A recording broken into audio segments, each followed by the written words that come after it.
Bernard Lyons et Deva Padou. Demain soir, Lyon-Paris Saint-Germain est programmé au Parc OL. C'est un des matchs de la saison. On a parlé de l'Olympique Lyonnais. On parle du Paris Saint-Germain. Ben Arfa, est-ce que c'est cuit? Philippe Sansfourche. Alors, je sais pas si c'est le sujet numéro 1. Ben Arfa, est-ce que pour les gens, c'est un des sujets. PSG, mais franchement, mais c'est un des sujets pour les gens. Mais si vous aimez pas mes questions, mais je les aime bien. je peux rentrer chez moi. Mais plus les semaines passent, et moins la question se pose, puisque Lucas est en train de s'imposer vraiment. Je suis désolé, on peut dire ce qu'on veut, mais il a encore été. C'est l'ami de Sébastien. Non, mais cette semaine, pourquoi c'est une question? Parce que je vais vous dire pourquoi c'est une question.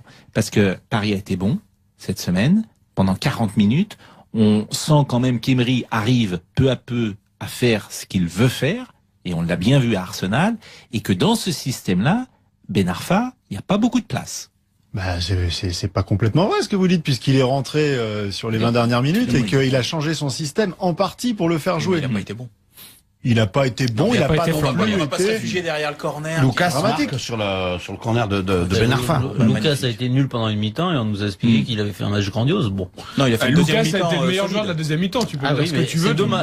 On m'avait dit que le football, il y avait 2 mi-temps. Bah, ça n'empêche qu'entre ses stats et ses bonnes mi-temps, pour l'instant, tout le monde d'accord. C'est le résultat. Après, c'est vrai que et l'homme qui est hargneux sur Lucas, c'est Sébastien Tarago, je le précise. Philippe Sansfourche. Fan de la première. Oui, hargneux sur Lucas. Il était bon, Lucas. Il a fait une très bonne deuxième mi-temps. Oui, mais il a le droit de faire une. À 40 millions d'euros, il peut faire une bonne mi-temps tous les 5 ans. C'est vrai. J'exagère. Le sens de la mesure. L'argument il est spécieux sur Jean-Michel Mesuré. Sur le coût du transfert. Mais on parlait pas de Lucas en plus. Je voulais qu'on parle de Ben Arfa. C'est vous qui avez relancé sur Lucas. Ben, j'ai relancé parce qu'il aura lancé lui-même. Terminé. Pour terminer, le coût du transfert de Lucas, c'est comme celui de Pastore. C'était à un instant T où le Paris Saint-Germain avait besoin d'exister sur le marché des transferts et à se battre contre et à remporter des victoires contre des gros clubs. Manchester voulait Lucas, beaucoup de joueurs voulaient Lucas. Pour Ben Arfa. Donc ils l'ont payé cher, peu importe. Est-ce que il veut pas parler de Ben Arfa? Non mais alors moi je te pose la question. Terrible. Moi Ben Arfa, je vous laisser faire l'émission tout seul. Non mais ça part dans tous les sens. Allez-y, Deva Padou. Ben Arfa, j'adore ce joueur. Quand je te dis que j'adore, c'est vraiment peut-être mon joueur préféré. Oh là, qu'est-ce que tu vas lui mettre? Non, mais ce que je te dis, c'est que quand il sort du banc, et là il a eu du temps de jeu. Est-ce qu'il te fait regretter le choix d'Emery initial? Bah non, regarde contre c'est comme ça depuis le début. Regarde contre Nantes. Regarde samedi dernier contre Nantes, il a l'occasion de jouer plus d'une heure parce que Di Maria sort. Il a rien fait, il a été transparent. Donc est-ce que c'est cuit? Pour en faire voilà, le joueur cadre qui fait l'animation offensive du Paris Saint-Germain, oui, c'est cuit.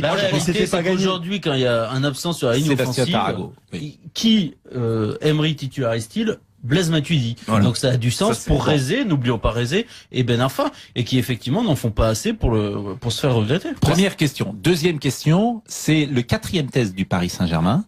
Il y avait eu un match aller contre Arsenal, il y avait eu un match à Monaco défaite, il y avait eu un match à Arsenal, match retour et match nul, et demain soir ce sera Lyon. Jamais le Paris Saint-Germain n'a gagné cette saison un grand match. C'est vrai? C'est vrai, c'est une prise de conscience aussi au sein du club. C'est pour ça que on sent que dès la fin de la rencontre contre Arsenal, tout le monde a été déjà focalisé sur ce match-là. Ils veulent le gagner. On l'a dit pour d'autres raisons aussi, parce qu'ils aiment battre Lyon, parce qu'ils n'ont pas oublié qu'ils avaient perdu là-bas après une longue série de victoires et qu'ils avaient bien perdu. Donc je pense que dans l'agressivité, dans le combat, le Paris Saint-Germain, il sera d'autant plus que va se poser exactement les mêmes problématiques que pour aller à Arsenal en termes d'effectifs. C'est que vous n'avez pas Di Maria, vous n'avez pas Pastore. On l'a pas dit Maria vous n'avez pas dit Maria depuis le début de saison. Il revenait là, ça allait un peu mieux. Di Maria, c'est pas sûr, ils sont en train de le monsieur qui est agressif sur Di Maria, ça s'appelle Pascal. Le monsieur qui est hargneux sur Di Maria. Mais non, mais Di Maria, vous parlez, franchement, je vais pas dire c'est une escroquerie, Di Maria. Non, Di Maria a fait un mauvais début de saison. Mais l'année dernière, il a été très moyen. Il a senti un peu, il a été très moyen avec 18 passes décisives et 60 millions, il peut mettre un but de temps en temps. Oui, je veux bien que alors Lucas est super fort et Di Maria est super nul. Il y a une marge entre... On va quelque chose ce soir, Pascal, merci. Je vous dis pas ça, mais je vous sens. Vous êtes excessif, Pascal. Non, mais Lucas, vous attendez mieux de Lucas, de Di Maria, arrêtez. Je vous trouve agressif. Bon. Et pas mesuré non plus. Décidément, les dîners avec Sébastien. Faire une toute petite parenthèse. Je trouve qu'on est souvent très sévère avec le Eric Paris Saint-Germain tout au long de l'année dans nos analyses, dans nos critiques, parce qu'on pas l'année dernière, énormément de cette équipe. Et je trouve que parce que l'exigence est haute. Attends, j'ai pas fini. Et je trouve que paradoxalement, on a été presque très gentil avec le Paris Saint-Germain après le match à Arsenal. Moi, j'ai entendu partout, super perf de Paris, Paris va prendre la première place du groupe, super résultat de Paris-Arsenal. Moi, je suis désolé, Paris m'a pas du tout impressionné à Arsenal. Arsenal a été nul. Non, mais surtout, ils doivent gagner. Ce match, ils doivent le gagner, les Parisiens. Mais c'est le problème. Nul aussi. Ils m'ont pas du tout impressionné le PSG sur ce match. Le problème de Paris cette année, c'est qu'ils ne savent pas tuer les matchs. Ils n'arrivent pas à tuer les matchs. Ils ont pas sans doute la qualité offensive nécessaire pour le moment pour gagner ces matchs-là. Et il faut savoir les gagner parce que tu peux pas te satisfaire d'un match nul. Le match de demain soir, le test titulaire potentiel absent. Oui, mais t'as vu qu'il y avait Arsenal dont des joueurs offensifs, des joueurs sur Arsenal, lesquels on t'avais pas compte. Cazorla, t'avais pas Bellerin aussi, de l'autre côté il manquait. Non mais du d'accord, monde, mais le PSG de cette année, c'est les débordements de Kurzawa, c'est Di Maria, vous les avez pas ces joueurs-là, pas Di Maria, Di Maria, il est pas bon depuis le début de l'année. Di Maria, quand ils ont interverti avec Lucas, qui sont passés de gauche à droite et de droite à gauche, on a vu un autre Di Maria, donc on était en train de le voir monter en puissance. Et Marco Verratti n'est plus au niveau où on l'a connu. Transizione. Et donc on en parlera après la publicité. De Verratti, précisément. Lyon, Paris Saint-Germain. Si on fait le match, il reste encore 10 minutes. Je voulais parler de la vidéo de monsieur Infantino. Je parle tout bas parce que Christian Olivier, on lui cache. On lui a pas dit encore. Si vous croisez Christian Olivier, vous ne lui dites pas que Infantino veut mettre la vidéo. Il est pas en train de tourner. Non, faut pas lui dire. On a interdiction tous de ne pas lui dire jusqu'en 2018. À 9h23, il nous reste 7 minutes. Soyez concentrés, s'il vous plaît. Eric Silvestro, Sébastien Tarago, Philippe Sansfourche, Florian Gazan, Bernard Lyons, Deva Padou, Verratti au ralenti, Philippe Sansfourche. Vous avez tout dit, Marco Verratti, plus d'un an sans pouvoir quasiment jouer, la pubalgie, on sait ce que ça veut dire. Il a du mal à revenir. C'est un joueur. On parlait tout à l'heure de Fekir. C'est évidemment, et heureusement pour lui, le degré bien en dessous. Mais c'est la même problématique. Est-ce qu'il fait tout pour revenir? Oh bah oui, j'espère pour lui. Mais Marco Verratti, c'est le moment qu'il aille en Italie, il faut qu'il quitte le Paris Saint-Germain. On parle du fait que peut-être que son hygiène de vie, elle est pas extrêmement... Une forme de lavétisme. Donc il n'y aurait pas que les joueurs français qui n'auraient mais c'est quoi, il sort le soir? Mais sûrement pas. Il sort plus qu'il y a 2 ans. Voilà. Après, je dis pas que c'est interdit de sortir. Disons qu'il va soigner sa pubalgie. Non, on va pas remettre Las Vegas sur la table. Non, mais si vous avez des infos, dites-les.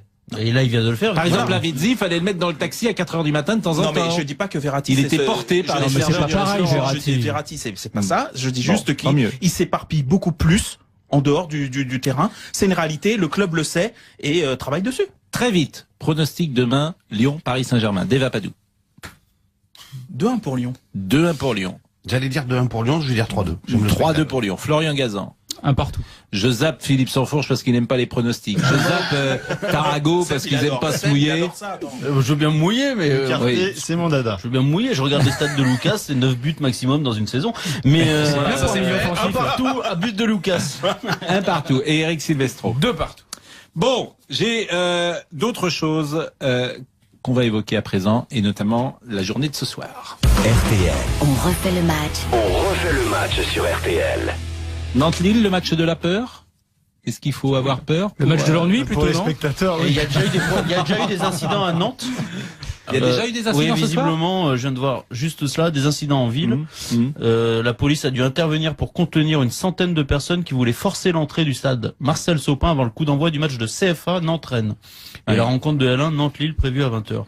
Non, mais alors, pour avoir vécu cela, il y a un problème historique depuis 10 ans entre les supporters du FC Nantes et la direction du club.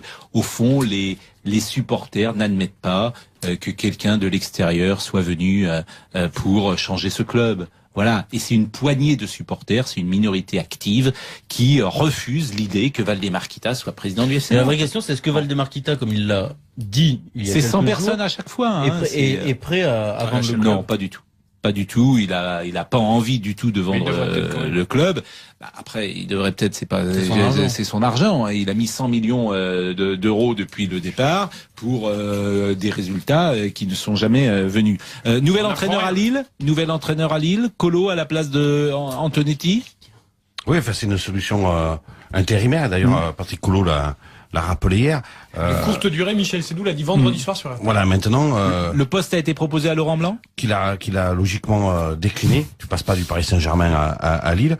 Maintenant, il va falloir trouver un entraîneur. Et on a vu, par exemple, avec le cas du FC Lorient, donc c'est difficile aujourd'hui de trouver un entraîneur français ou étranger qui accepte de relever un tel défi. Mais tout dépendra du repreneur, si ça se fait vraiment, quel argent il a, après, quel argent il arrive. Et dans Lorient, il fallait venir tout seul. Si tu peux venir avec ton staff et tout, c'est Florian Gazan. Oui, Lorient, il fallait venir tout seul. Il y a quand même beaucoup de contraintes. Il fallait venir dans un club dernier tout seul et sans il y a un moment, il y a des entraîneurs. Quand je vois qu'Éric Roy, on lui a proposé le poste à Lorient et qu'il l'a refusé, moi je me dis que ce garçon n'a pas vraiment envie d'entraîner. Parce qu'il y a un moment, t'es obligé de prendre des risques. T'es obligé de prendre des risques. Non, moi je connais Éric Roy et les types en ont marre. Moi je comprends les entraîneurs. Mais moi je comprends les clubs, moi, qui sont obligés de payer à chaque fois des indemnités de départ à des staffs entiers. Mais je ne vous savez pas, proche des patrons de cette manière-là. Vous m'avez traité de gauchiste en antenne. Vous allez être porte-parole du MEDEF du football. Vous savez ce qu'il va regarder demain soir, pas le match. Philippe Audouin, qui suit la situation de Nantes depuis des années, m'envoie un petit texto. La contestation ne se limite pas à la frange de violents. C'est vrai. Mais ceux-là sont les plus actifs, les plus brillants. Oui, mais après, quand depuis 3 ans, ton équipe, elle met pas un pied devant l'autre, qu'il n'y a aucun attaquant qui marque plus de... Alors, Lucas, c'est 9 buts, mais maintenant, je sais pas combien de buts le meilleur buteur, mais s'il a dépassé les 5, c'est un miracle. Non, mais... donc, à un moment... Vous comparez Nantes et le Paris Saint-Germain. Tu viens de nous dire que Lucas devait jouer à Nantes. Nantes-Lille, c'est ce soir. Dernière question avant de partir. Avec Pascal Pro, On refait le match. on refait le match sur RTL. Duprat, c'est fini 5 matchs sans victoire. L'effet Duprat. Je crois pas. Un entraîneur qui tient ses joueurs comme ça à l'énergie, est-ce que ça passe? Qu'est-ce qu'on appelle l'effet du C'est fini le soir où ils ont battu le Paris Saint-Germain, les Toulousains. La façon dont Pascal, mais je vais finir ma phrase. Où Pascal Duprat s'est approprié cette victoire. Et il y a une chose qu'on oublie sur Toulouse, c'est que c'est vrai que ça fonctionne beaucoup sur l'envie, sur l'énergie, sur le physique, mais techniquement, c'est quand même une équipe qui est assez faible. Je voudrais saluer l'arrivée de Christian Olivier dans ce studio et j'ai une petite sur le corner de Ben Arfa. Lucas a été nul pendant une mi-temps et on nous a expliqué qu'il avait fait un match grandiose. Bon. Non, il a fait Lucas a été le meilleur joueur de la deuxième mi-temps. Tu peux dire ce que tu veux. On m'avait dit que le football, il y avait 2 mi-temps. Ça n'empêche qu'entre ses stats et ses bonnes mi-temps, pour l'instant, cette semaine, pourquoi c'est une question? Parce que, je vais vous dire pourquoi c'est une question. Parce que Paris a été bon cette semaine. Pendant 40 minutes, on sent quand même qu'Emery arrive peu à peu à faire ce qu'il veut faire. Et on l'a bien vu à Arsenal. Et que dans ce système-là, Ben Arfa, il n'y a pas beaucoup de place. C'est pas complètement vrai ce que vous dites, puisqu'il est rentré sur les 20 dernières minutes et qu'il a changé son système en partie pour le faire jouer. Il n'a pas été bon. Il n'a pas été bon, il n'a pas non plus. Il va pas se réfugier derrière le corner. Lucas dramatique sur le Bernard Lyons et Deva Padou. Demain soir, Lyon-Paris Saint-Germain est programmé au Parc OL. C'est un des matchs de la saison. On a parlé de l'Olympique Lyonnais. On parle du Paris Saint-Germain. Ben Arfa, est-ce que c'est cuit? Philippe Sansfourche. Je sais pas si c'est le sujet numéro 1. Ben Arfa, pour les gens, c'est un des sujets. Mais franchement, c'est un des sujets pour les gens. Mais si vous aimez pas mes questions, mais je les aime bien. Je peux rentrer chez moi. Mais plus les semaines passent, et moins la question se pose, puisque Lucas est en train de s'imposer vraiment. Je suis désolé, on peut dire ce qu'on veut, mais il a encore été. C'est l'ami de Sébastien. Non, mais